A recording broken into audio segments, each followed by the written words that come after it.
Adıyaman Umut Kervanı olarak 6 Şubat depreminden beri sahadayız. Malumun 11 ile etkileyen bu deprem birçok ilde hasar ve zarar vermektedir. Adıyaman olarak halkımız bu %70 olarak bir zarar, yıkım gördü. Bu arada evini, barkını, işini, gücünü kaybeden halkımız oluştu. Bu arada yetimlerimiz, malumun annesini, babasını, çocuğunu kaybeden aileler, çocuklar oluştu. Bugün de Adıyaman için gıda yardımını yapmak için 150 aileye gıda paketi hazırladık. Nasip olursa bugün bunları dağıtacağız inşallah. Hayır sahibi kardeşlerimizden şöyle bir izdihamımız var. Burada malumun durumları iyi olmayan ihtiyaç sahipleri var, yetim olan aileler var. Bunlar için seferber olmamız lazım. Bu deprem bölgesine 11 ile de olsun yardımlarınızı esirgemeyin. Bizi yalnız burada sahada bırakmayın. Allah hepinizden razı olsun.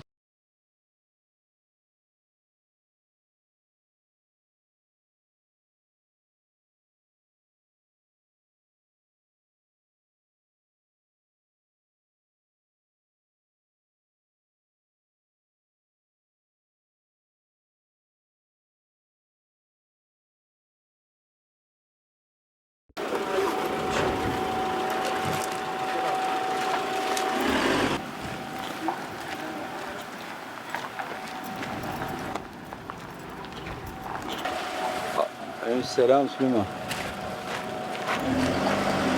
Vallahi haberdeyim.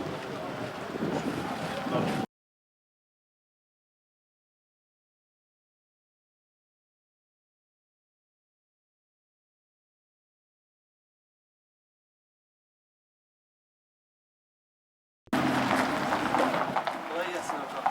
Nasılsınız? İyisiniz? Allah iyilik Nilhan Çakır. Ablam kolay gelsin. Umut Kervanı Yardım Derneği. İyisiniz inşallah. Çok şükür. Elhamdülillah. Numaranı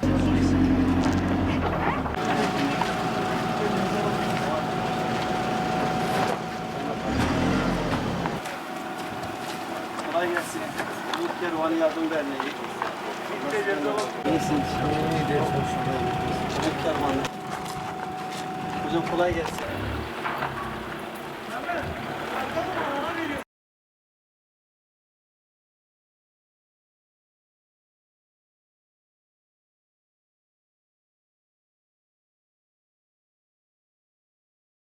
Dua edelim inşallah. Allah bu acıları bir daha yaşatmasın bizlere. Eyvallah başlasın. Kolay gelsin.